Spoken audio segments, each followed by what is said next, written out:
আমিও তো বলে দিয়েছি, আমিও পরশুদিন বলেছি, পরশুদিন আমিও বলেছি। ওই পার্লামেন্টের নিচে খুঁজলে মনে হয় আমাদের মসজিদে বেরোবে। ভাঙ ভাঙ কথা বুঝতে পারছেন? কি করব বলে, কিছু বাধা আছে বলে না, আমরাও কেসমেস করতে। ওরা যদি আমার মসজিদের তলায় বলে যদি কি আছে একটা বেরিয়ে যদি বলতে পারে, আমরাও বলবো ওই কলকাতা ভিক্টোরিয়ার ভেন্দিছে মাটির তলায় 320 ফুট মাটির তলায় একটা মসজিদ আছে, খোঁজ না 320 ফুট। কারণ আমরা জানি মসজিদটা জোর করে হয় না, মসজিদটা মহাব্বতি হয়, জোরে হবে না। আমরা জানি পরের জায়গায় মসজিদ হয় না। যে আগে তো আমার হিন্দু ভাইয়েরা মন্দিরে গিয়ে ভগবান খুঁজতো, ঈশ্বর খুঁজতো, আমার কথা বুঝতে পারছেন, খুঁজতো মন্দিরে গিয়ে। এখন আর মন্দিরে যাওয়া দরকার নেই, মসজিদে গেলেই পেয়ে যাচ্ছে। আমার তো মনে হয় কোনদিন না হয় গোটা সবটা মুসলমান হয়ে যায়। আর তো যা মন্দিরে যাওয়া দরকার নেই, মসজিদে গেলেই দেখতে পাচ্ছেন কি চলছে। এমনি তো বলেছে কদিন আগে আরএসএস এর প্রধান মোহন ভগবত বলেছে যে প্রত্যেকটা ভারতবাসীর কাছে আমার করজোড়ে নিবেদন, প্রত্যেক হিন্দু পরিবার অন্তত 6টা করে কচি নেয়। কটা করে? জোরে বলো। 6টা করে যেন মিনিমাম নেয়। কারণ ভারতের সাধু, উত্তরপ্রদেশে বাড়ি, ভারত এক সাধু বলেছে যেভাবে চলছে যদি এইভাবে মুসলমান বাড়তে থাকে 2040 সালে ভারতের প্রধানমন্ত্রী মুসলমান ঘরের ছেলেই হবে। জোরে বলবে না যে হবেই হবে, নয় বলছি অন্তত 6টা করে। কারণ ওদের যাদের আছে, জোরে বলে, আর আমাদের যাদের নেই 6টা 8টা 12টা, হ্যাঁ 18টা, কত বুঝতে পারছেন? ছোট হুজুরে 71 52টা। জোরে বলতে পারলেন না? রাসূলুল্লাহর হাদিস আছে, রাসূলুল্লাহ বলেছে যার যত উম্মতের সংখ্যা বাড়বে কিয়ামতে তার সম্মান তত দেবে। জোরে বলে, চিল্লে বলতে পারে না? চোখগুলো খুলে দেখো না কি চলছে। যত দিন যাচ্ছে ওরা ঈমানদার যত টিপে ধরছে, আল্লাহ ঈমানদারের সম্মান তত বাড়িয়ে দিচ্ছে। জোরে বলো। আমি মোবাইলে দেখলাম এক জায়গায় অ্যানাউন্স করছে, প্রত্যেকটা হিন্দু দোকানদারকে বলছি যদি কারো দোকানে মুসলমান কর্মচারী থাকে এটাকে দোকান থেকে বার করে দাও। শুনেছেন কেউ? বলেন না। আমিও বলতে পারি, আমিও দাবি করতে পারি, প্রত্যেকটা মুসলমান দোকানদারকে বলবো হিন্দু যদি পরিবার থেকে বার করে দাও, ওটা আমার মুখে মানাবে? যদি বলে মানাবে না। এই শিক্ষা আমার মদিনাওয়ালা আমাদের দেয়নি, যে আল্লাহ আমাদের হেফাজত করে। যুবকগুলোকে বলছি দুনিয়ার কোনো যাওয়ার দরকার নেই, আল্লাহর কাছে যাও। রাতের অন্ধকারে যুবকেরা, আল্লাহ নবী আমার এক পা দু পা করে মসজিদ নববী ছেড়ে দিয়ে এক পা দু পা করে ফাঁকা মরুভূমি ময়দানে গিয়ে আল্লাহর দরবারে দুহাত তুলে ডাক দেয়, আয় রব্বুল আলামিন আল্লাহ, আমি মুহাম্মদ হিজা আল্লাহ, ও রব্বুল আলামিন আল্লাহ, আয় রব্বুল আলামিন আল্লাহ, তুমি আমায় ধৈর্য দাও, তুমি আমায় সহ্য দাও। কেননা এই মদিনার মানুষেরা আমাকে মহাব্বত করে, মদিনার ভালোবাসা মানুষেরা আমায় ভালোবাসে। আই রব্বুল আলামিন আল্লাহ, আই মুহাম্মদ বলে এই মদিনার জমিন ছেড়ে আমি মক্কা জমিনে যাব না। আমি রাসূলুল্লাহ এই মদিনার জমিনে আমি শুতে চাই। আই রব্বুল আলামিন আল্লাহ, ও রব্বুল আলামিন আল্লাহ, এই মদিনার সম্মান আল্লাহ বাড়িয়ে দাও। আসমানের দরজা খুলে যায়, আওয়াজ আসতে লাগে, আমার হাবিব রে আমি আল্লাহ আপনাকে জানিয়ে দিলাম, আমি আল্লাহ বলে দিলাম, আমি আল্লাহ পাক এই মদিনা শরীফের সম্মান আমি আল্লাহ বাড়িয়ে দিলাম। ওই জন্য বলা আছে মক্কা শরীফ হলো ঈমানের জায়গা, আর মদিনা শরীফ হলো ঈমান মজবুতের জায়গা। জোরে বলুন, আরো জোরে হবে না? আল্লাহ নবী আমার রাতের অন্ধকারে মক্কা জমিনটা কাবা জমিন কাবা শরীফকে ছেড়ে দিয়ে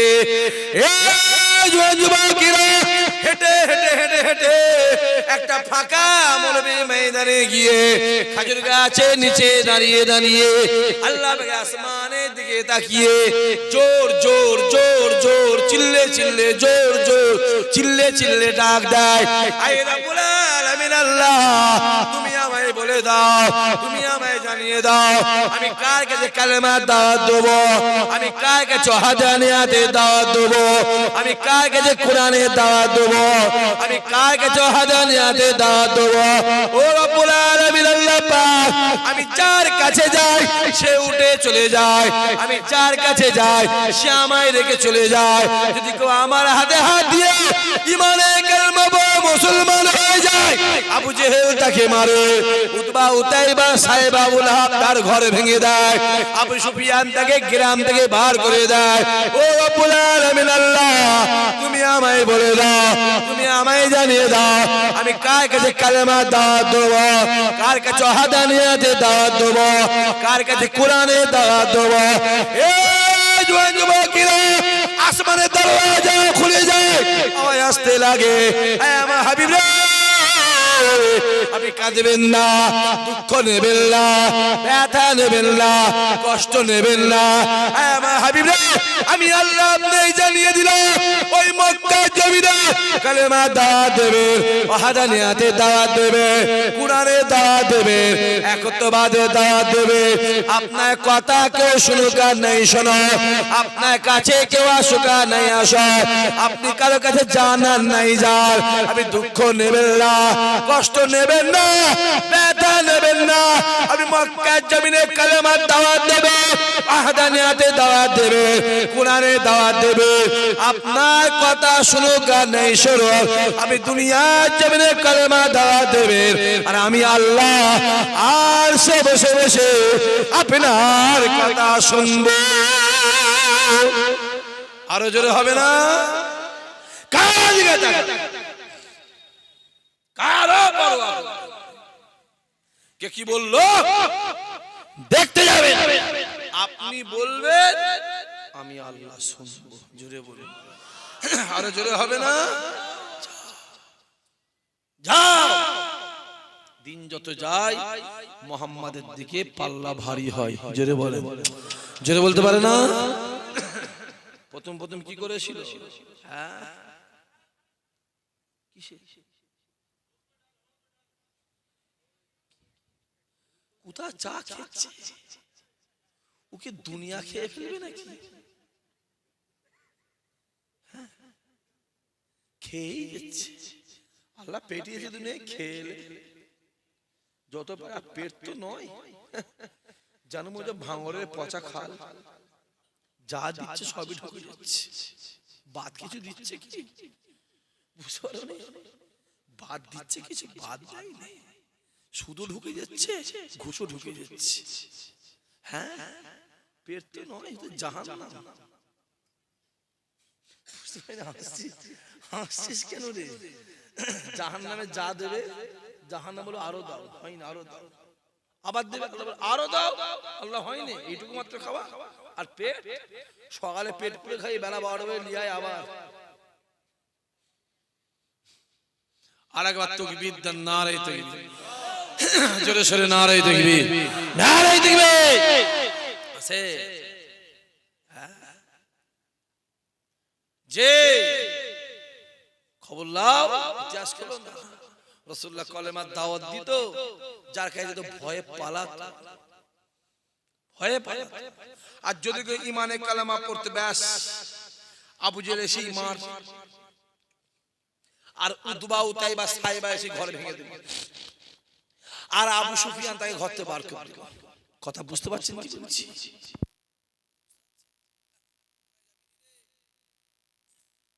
ওই হুজুরের বাড়ি যাবি না, ওই হুজুরের বাড়ি যাবি না।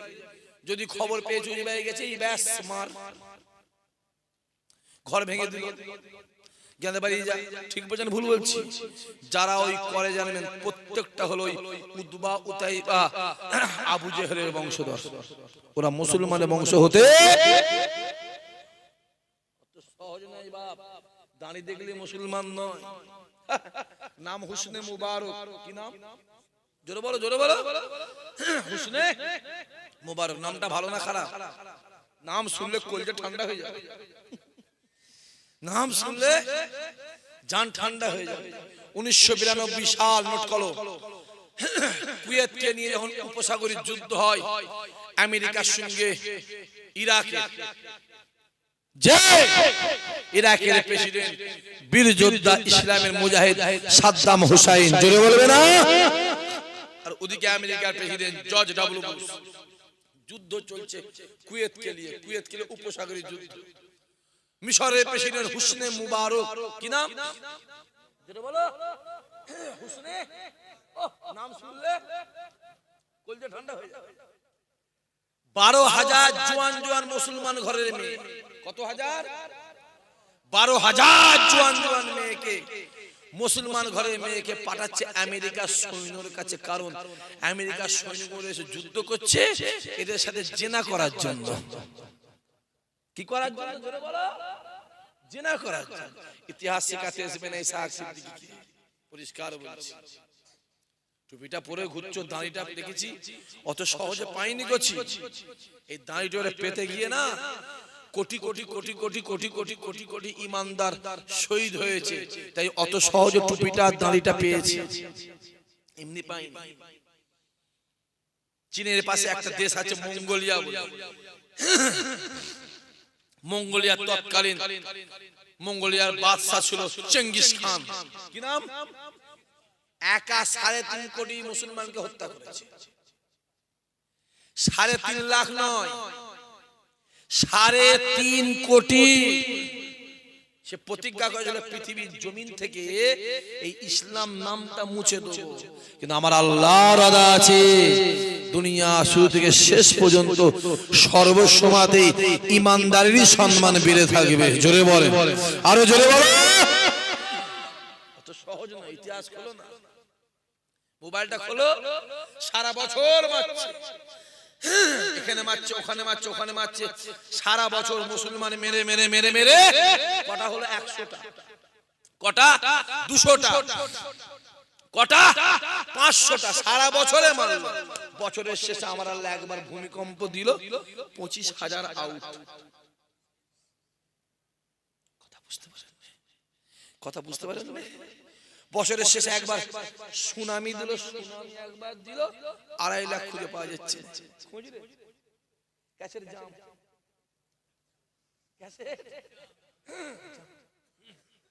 আর আল্লাহ যাকে বাঁচাবে পৃথিবীর কেউ মারতে পারে। কালকে খোলো, আজারবাইজান থেকে একটা প্লেন উড়েছে কাজাকিস্তানের প্লেন, শুনেছেন? দেখেন না মোবাইলে? রাশিয়ায় যাচ্ছে, প্লেনটা দুর্ঘটনায় মারা গেছে, অ্যাক্সিডেন্ট হয়ে প্লেনটা বাস্ট হয়ে গেছে। পুরো আসমান থেকে আচার খেয়ে, এয়ারপোর্টের রানওয়েতে পড়ে আচার খেয়ে পুরো প্লেনটা আগুন ধরে গেছে। আগুন ধরে গেছে, আগুন। খবর নিয়ে দেখো, তার মধ্যে যে কটা বাচ্চা ছিল প্রত্যেকটা বাচ্চাই কিন্তু জিন্দা রয়েছে। জোরে বলে। অত সহজ নয় বাপ। ভাবছো কি? মুসা নবীর কথা মনে আছে? হ্যাঁ, বাচ্চা ছেলেকে বাক্সের মধ্যে পুরে ভাসিয়ে দিল, মা ভাসিয়ে দিল। কার ভয়? ফেরাউন বাহিনীর ভয়। সেই মুসা ঘুরতে ঘুরতে ঘুরতে ঘুরতে ঘুরতে ঘুরতে জোরে বলো, জোরে বল, ওর বাড়িতেই গিয়ে হাজির, ওর বাড়িতেই গিয়ে লালন পালন। জোরে বলবে না সুবহানাল্লাহ? লিখে রেখে দাও যুবক, আজকে যত মোবাইল হই হই করছে, ফুরফুরা বিরুদ্ধে বিরুদ্ধে বলছে, সামনে একটা দিন আসছে দেখবে ওরাই ফুরফুরাই গিয়ে ফুরফুরা হুজুরদের কাছে লেজ লাড়া দেবে। কথা বোঝা যাচ্ছে? অত সহজ নয়। সম্মানটা আল্লাহ দেয়, চাবিকাঠি কার হাতে? নবী আমার ফজরের নামাজটা আগে পড়ে নিলেন। এ জওয়ান যুবকেরা, আল্লাহ নবী আমার ফজরের নামাজটা আগে পড়ে নিয়ে ডাক দিলেন, বাবা সাহাবারা চলো বাবা, চলো বাবা, চলো বাবা, একটু আমরা সামনের দিকে এগিয়ে যাই। রাসূলুল্লাহ দরবার মসজিদ নববী থেকে 2.5 থেকে 3 কিলোমিটার দূরে একটা পাহাড় আছে, যে পাহাড়টার নাম হলো উহুদ পাহাড়, যে পাহাড়টার নাম উহুদ পাহাড়। আল্লাহ নবী ডাক দিয়ে, বাবা সাহাবারা চলো বাবা। নবী আমার এক পা দুপা করে সামনের দিকে এগিয়ে যায়, পিছনে কাতার কাতার কাতার যে সাহাবারা এগিয়ে যায়। আল্লাহ নবী আমার এক পা দুপা করে উহুদের নিচে দাঁড়িয়ে আছে। নবী আমার ডাক দিলে, বাবা সাহাবারা শুনে রেখে দাও, আমি রাসূলুল্লাহ জানিয়ে দিলাম এই পাহাড়টার নাম হলো উহুদ পাহাড়, এই পাহাড়টার নাম হলো উহুদ পাহাড়। এই পাহাড়টা আমায় ভালোবাসে, এই পাহাড়টা আমায় ভালোবাসে। এ আবু বকর রে, এ ওমর রে, এ আলী রে, এ উসমান রে, জায়ের সাবিত বিলাল রে, বাবা সাহাবারা শুনে রেখে দাও, উহুদ আমায় ভালোবাসে, উহুদ আমায় প্যার করে, উহুদ আমায় মহব্বত করে। আল্লাহ নবী আমার উহুদের সামনে দাঁড়িয়ে দাঁড়িয়ে সাহাবাদের কাছে উহুদের তারিফ করতে থাকে। আমার আল্লাহ পাক ডাক দিলেন, আমার আল্লাহ জবান খুলে দিলেন, আমার আল্লাহ আওয়াজ দিলেন, আমার আল্লাহ জবান খুলে দিলেন। উহুদ পাহাড়ও ডাক দিয়ে বলেছিল, এ নবী সাহাবারা আমি উহুদ জানিয়ে দিলাম, শুনে রেখে দাও, রাসূলুল্লাহ আমাকে ভালোবাসে। জোরে বলবেন না? আরো জোরে হবে না? যে পাহাড়টা হলো 11 কিলোমিটার। কত কিলোমিটার? জোরে বলে 11 কিলোমিটার। উহুদ পাহাড়টা দেখলে যুবক তোমাদের ময়া হবে, ময়া হবে, ময়া। উহুদ দেখলে তোমার চোখে পানি আসবে, যে অত সহজ নয় বাবাজি। আল্লাহ নবী ডাক দিলেন, বাবা সাহাবারা শুনে রেখে দাও, এটা উহুদ পাহাড়, ইয়া আমায় ভালোবাসে, ইয়া আমায় প্যার করে, ইয়া আমায় মহব্বত করে। সাহাবারা অবাক হয়ে যায়, উহুদ আবার রাসূলুল্লাহকে ভালোবাসে, উহুদ আবার রাসূলুল্লাহকে মহব্বত করে। সাহাবারা তাকিয়ে আছে, সাহাবারা তাকিয়ে আছে। আমার আল্লাহ উহুদের জবান খুলে দিলেন। উহুদ ডাক দিয়ে বলেছিল, এ নবী সাহাবারা শুনে রেখে দাও, আমি রাসূলুল্লাহকে মহব্বত করি, আমি রাসূলুল্লাহকে প্যার করি। রাসূলুল্লাহ বলতে লেগেছে, আমি উহুদও জানিয়ে দিলাম আমার মদিনাওয়ালা আমাকে ভালোবাসে। এ জওয়ান যুবকেরা, উহুদ ডাক দিয়ে বলে, ইয়া রাসূলুল্লাহ, ইয়া হাবিবাল্লাহ, আমি একটা আপনাকে প্রশ্ন করব। কি প্রশ্ন হুজুর? আমি আপনাকে একটা কথা জিজ্ঞাসা করব। আপনি তো জান্নাতে চলে যাবেন, আপনার সঙ্গে সাহাবারা জান্নাতে চলে যাবে, আপনার সঙ্গে গুনাহগার উম্মতরা জান্নাতে চলে যাবে। ইয়া রাসূলুল্লাহ, ইয়া হাবিবাল্লাহ, হুজুর আমি উহুদকে আপনার সঙ্গে জান্নাতে যাব। আল্লাহ নবী আমার মাথা তুলে উহুদের দিকে তাকিয়ে তাকিয়ে বলেছিল, এ উহুদ শুনে রেখে দাও, আমি রাসূলুল্লাহ জানিয়ে দিলাম, আমি হাবিবুল্লাহ জানিয়ে দিলাম, পৃথিবীর ভিতর থেকে আল্লাহ পাক একটা পাহাড়কে জান্নাতি বানিয়ে দেবে। যে পাহাড়টা জান্নাতের ভিতরে যেখানে আমার ঘর থাকবে, ওই ঘরের সামনে ওই পাহাড়টা রাখবে। ও শুনে রেখে দাও, ওটা অন্য কোনো পাহাড়ে নয়, আমি রাসূল জানিয়ে দিলাম, আমার সঙ্গে আমার আল্লাহ তোমাকে জান্নাতি বানিয়ে দেবে। তার রাসূলুল্লাহকে ভালোবেসে যদি উহুদ জান্নাতি হতে পারে যুবক,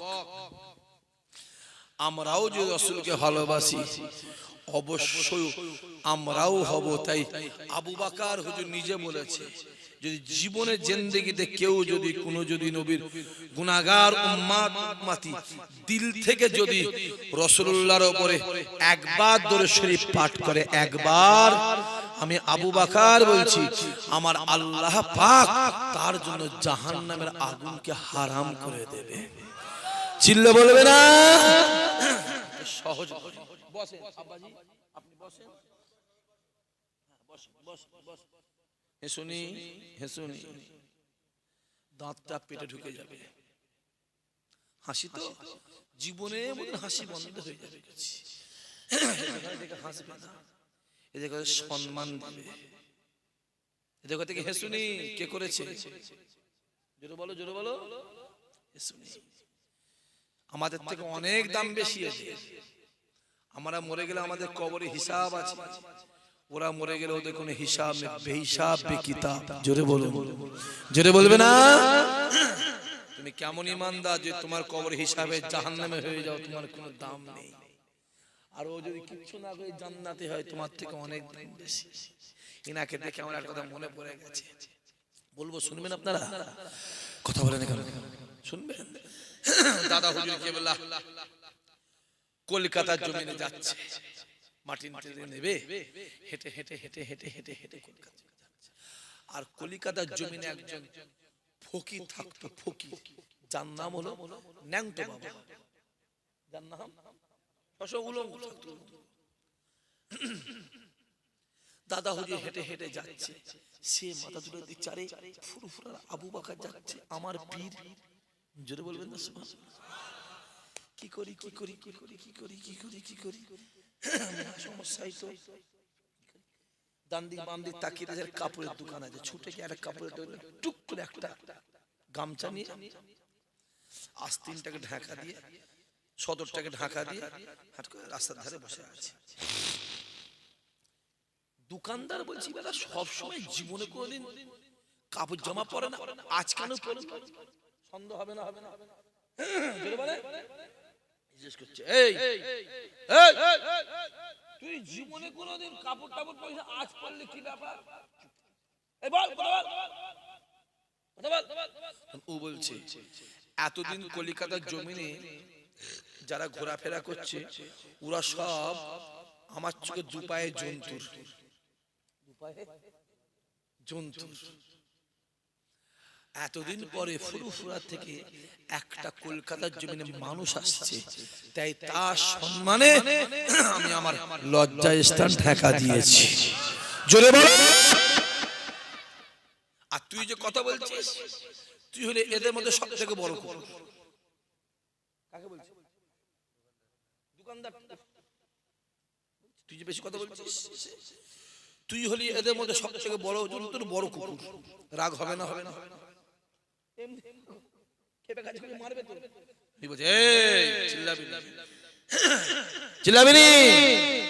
একবার আল্লাহ বলে ডাকবো, জমিনটা ফেটে যাবে, ঢুকে যাবে, মরণ মধ্যে বেরোতে পারবি না। যেটা বলবেন না সুবহানাল্লাহ। ও দেখে বেগুতি